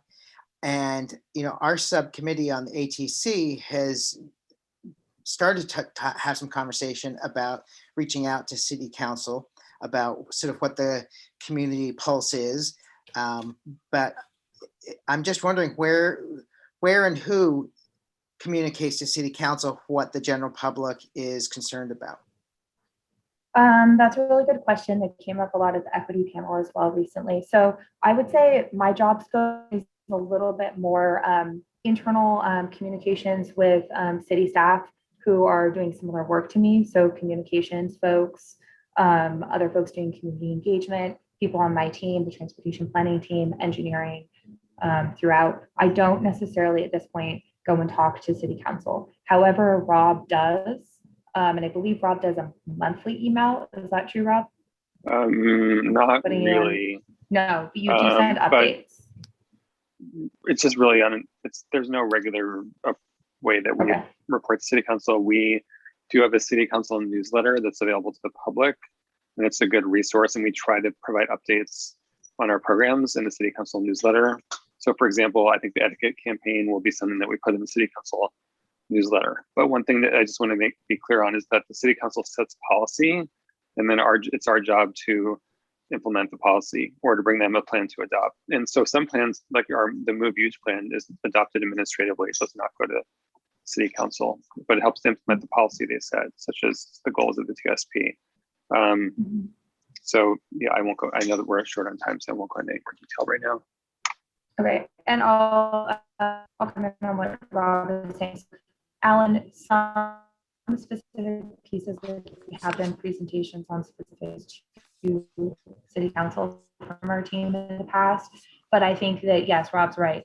City council sets policy, and so I think what everyone knows is that city council is elected by the community and different wards, and so they are responsive to what their ward community asks for. And so that's the reality, is that we're implementing at times policies that city council set in place based on what they believe the community and their ward wants. So there's a lot of opportunity for community members to go and talk to city councilors and let them know what's on their mind. And I think that I'm sorry, can I jump in here real quick? In terms of Alan, in terms of the avenues to reach city council, there are public forums. Of course, there's email, reaching out to your city councilor specifically, and those are, and the elections. Those are the avenues to reach city council. And yes, we're the executors of policy. So that's why the communication is going that direction. Understood. Thank you. yeah, I hope that answers your question, Alan, but I wrote down your comment as well. Did you have more comments? Well, just that I think for those of us who are on the communication subcommittee, we have an opportunity to discuss how we might, as citizens, engage with city council. And that's been a topic sort of latent that I think is important to bring up in our next meeting. Yeah, absolutely. Thanks. And was there another hand up? I don't see it. Yeah, I guess it was me. Just a quick question. I participate during some events during May is Bike Month, and one thing we noticed was that it was a bit hard to reach out to sort of the Spanish-speaking community, and I sort of saw a reiteration of that with the Free Bikes for Kids campaign, which I know is not a city-driven campaign, but there was still sort of this idea where there was sort of this barrier or language barrier. So just wondering sort of how. You know, are there any plans of maybe addressing that, or is there a way that I, as a native speaker, can help, you know, do some of this communication or reach out to the Spanish-speaking community as well? Yeah, Josh, I'd be interested in maybe talking to you a little more about like what you feel like the barrier is. Is it the fact that the resources aren't in Spanish? Is it the fact that the information isn't getting to the right place? And so I think that would be an interesting piece to delve into a little bit more. Yeah, I think it was just a sort of stark contrast. We had an event that was in English and in Spanish, and so the English one was really well attended, but we had to cancel the one in Spanish because it seemed like it just, you know, the advertisement for it wasn't getting out. Yeah, that's good feedback. I'll take a note, and then I'm happy to follow up with you too and talk a little bit more about what we're doing, and if you have any ideas, I'd love to know what you see the barriers and opportunities being too. Wonderful. Thank you all for the robust conversation. I think we should move on at this point, but it sounds like there will be quite a few opportunities for folks to follow up with Kelsey and vice versa. And I think this could be an ongoing conversation for the ATC and particularly the communication subcommittee. I know for me, I'm really excited to hear about the equity panel and particularly that they're getting paid. And I think my comment would be that there's only so much trust that a city or government entity can build in certain communities, and to consider opportunities to pay other folks who are in those communities to do some of the work. And then I lost the other train of thought, so we'll just leave it at that for now and move into subcommittee reports. I know infrastructure is going to meet next week, so we don't have a report. So if communications or programs would like to give an update, that would be fabulous.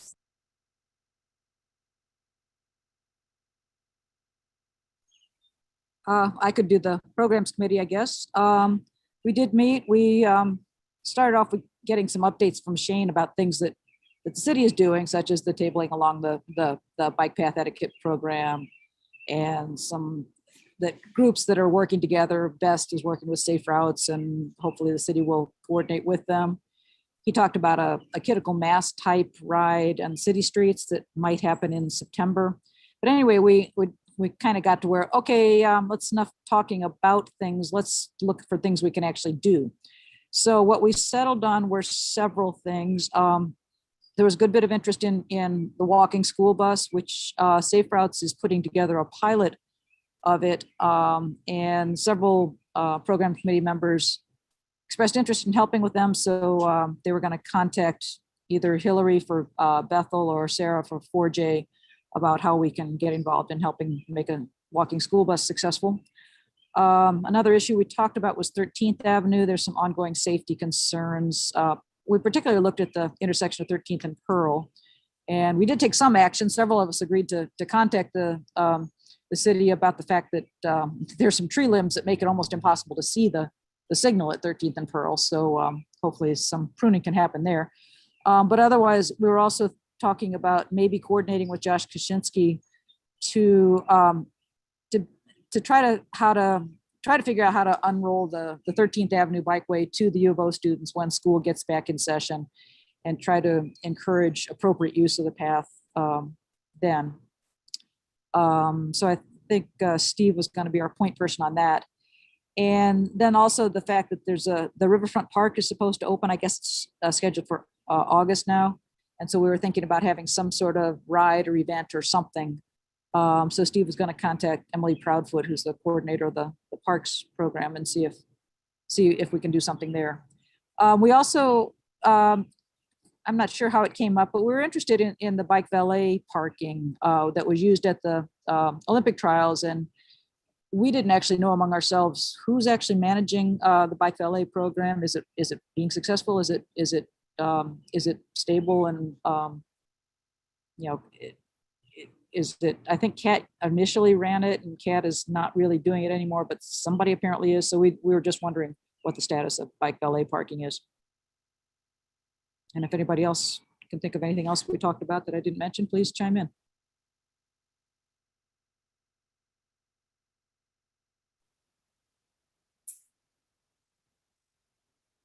So Sue, did you have your bike valet? Would you like me to answer your bike valet question? Oh, you're muted. If there's time, fine. If not, a future meeting would be okay. Go for it, Cass. Okay, so just quickly, I think it's the 300 Club. 300 Club, is that what I can't remember. 30 Club, maybe? Thank you. Yes, that's what it is still doing some bike valet. It is very likely that Cascadia Mobility is going to be doing some bike valet in the future. And so we'll be coordinating with them on that and trying to support that process so that we have that in the community.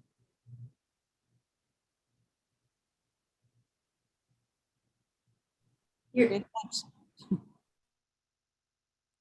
Fabulous. Thank you both. All right. Do we have anyone who would like to report from the communications subcommittee? Sure, I'll report. So we also talked about the walking school bus, in particularly as to how to, who are the people who are going to lead the school bus? Do they need to be paid, insurance, and so forth? Can we maybe also get ATC members to sort of help out with that process, organization of routes, and then also sort of, communicate this idea to families that may want to be involved. So that was sort of one big thing that we're sort of still brainstorming about. We talked about the success about the Camas Ridge project in terms of reducing the number of parking spaces and getting that as low as possible. So that was that was good to hear. And the other big item we talked about was sort of the 2020 bond measure. So perhaps create a panel to make recommendations for the new bond measure that would increase funding for the active transportation, around the city. and you know, that might be another way where, or another place where we could maybe get other members from the ATC involved in creating this panel. So those are the three big three big items. In addition to creating a Google document, or a Google group, I mean, to better coordinate internal communications, and as well as reach out to parties that may be interested in who may be interested in active transportation.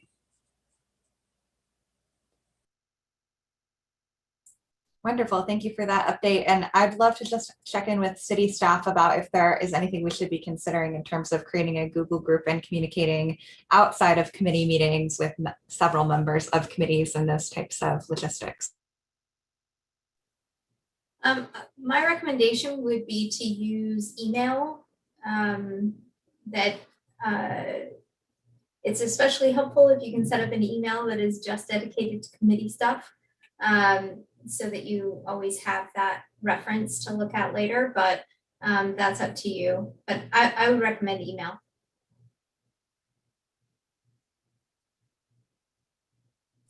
Do you want to follow up, Josh? Yeah, I think that this was sort of an open discussion, is to try to, you know, figure out a way where it's a little more efficient than try to be fishing through emails. So it's not like where we'd go and you know,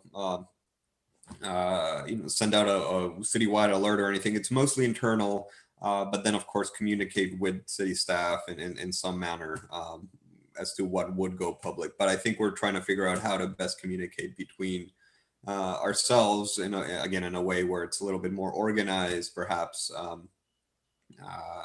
than email. And if other people on the committee have any thoughts on that, on the subcommittee, please chime in. Yeah, I was going to say, I think we're also interested in doing some advocacy just as individuals, not through the ATC. So some of the concerns about, you know, doing it as the ATC, I think email would be more appropriate, but for an advocacy group,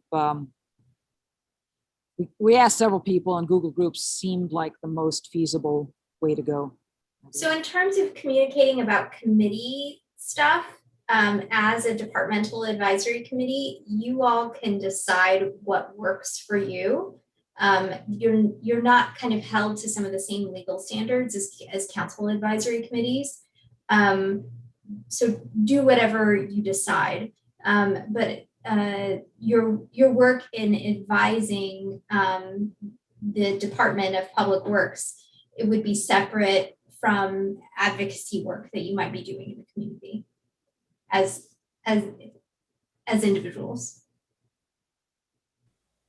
Yeah, that is correct. Sorry, I don't think I conveyed that clearly, but yeah.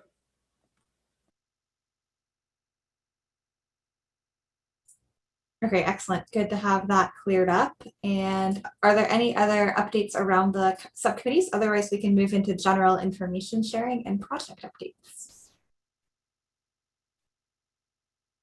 Okay, hearing and seeing none, let's just open the floor. If folks want to go around, and anyone who has an update, you're welcome to just popcorn share, or if folks are more comfortable using the raise hand, you can do that as well. Why don't you kick us off, Mary? I think this is the place in the meeting where I want to tell people that we're having a Climate Revolutions by bike ride on Sunday at 2 o'clock. It's going to be a bike and hike. And so we're going to meet at Amazon Park Rec Center and then ride down to the Martin Street trailhead and then get off our bikes and hike up and down. Not really long, but we want to show people that you can use your bike to get to a really cool place to hike, so that people can make that connection that I didn't know existed until a few years ago myself. So anybody who would like to join us or spread the word, please do.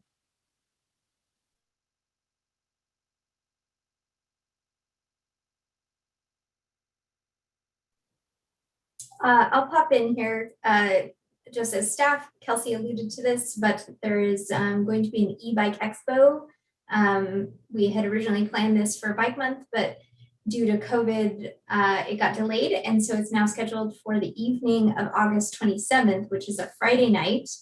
It's going to be at Campbell Community Center, and you'll start seeing communications about that in the next couple of weeks. But Really excited about having local shops and makers out there, as well as we're having tents for show and tell, from older folks in the community who use e-bikes, for parents who use e-bikes, and for businesses that use e-bikes, some show and tell tents as well. And if you are interested in sharing your e-bike experience with others that night, please let me know.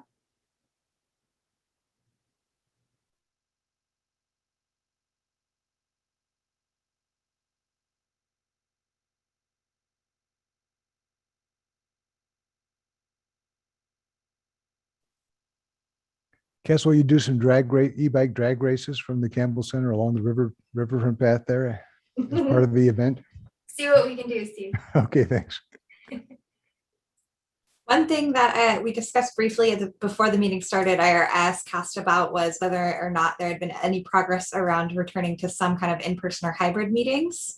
And the current status is there's still conversations underway, but we might see some communications about that in between this meeting and the next meeting. So do keep an eye out for that, and we'll see if we can get back to meeting in person or hybrid here in the next couple of months. If there aren't any other updates, we do have a couple more minutes. So if anyone wants to return back to any of the prior topics, or if there's anyone who feels like they didn't have time to get their comment in during earlier times in the meeting, you're welcome to do so now.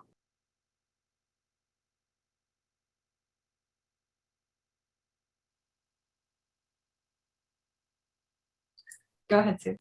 I have just a tiny little thing since you mentioned the Campbell Center. I live right across the street from it. And I think their construction there is basically finished, but there's what used to be always my shortest way to get to the river path is still not paved. And I haven't seen any progress on it since it's been blocked off for, many months. Does anybody know if are they going to pave that?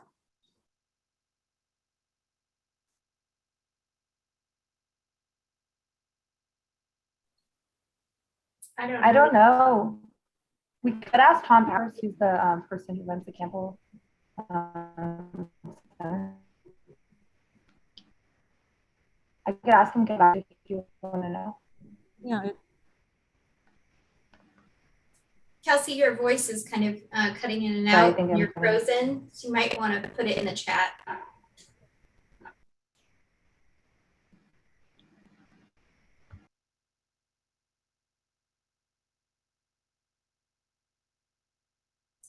Okay, wonderful, everybody. Thanks for your time tonight. Is there anything else for the good of the order before we wrap up? I guess I wanted to suggest to Kelsey that if there are times where it might be helpful for the communications subcommittee to address citizen concerns that might not be as well received, or a response might not be as well received by city staff, that perhaps this communications subcommittee could be that response. Does that make sense? Like there might be a situation, for example, where a neighborhood group might be upset with something, or an individual might be like concerned about something where you think that the city staff response might not go over very well for whatever reason, because of past experiences or so forth. That might be an opportunity for our subcommittee, communication subcommittee, to be the response. Yeah, I think it gets tricky because I think folks probably do want to hear from the city directly, even if they maybe don't like the answer. And so that's the interesting piece. I did hear folks asking, like, how do we know when we can get involved and advocate for something? And I think an external group separate from AG, separate from the city, folks could join, and information could be, whoever wants to add information in there could be an avenue. Yeah, I hear what you're saying, Alan, and I agree with you. I think it just gets tricky, the foreground on that, because I think we probably would want to hear directly from the city. Yeah. Or in addition, for example, just to get a second perspective. Yeah, I agree.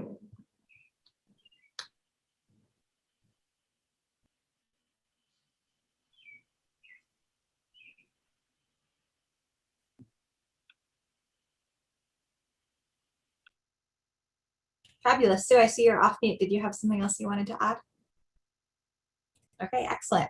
Well, great to see you all tonight, and perhaps next time or in the next couple of times, we'll see each other in person. But until then, stay safe and enjoy the warm weather. Thank you, everybody. Good night. Good night, everyone. Okay, good night. Good night.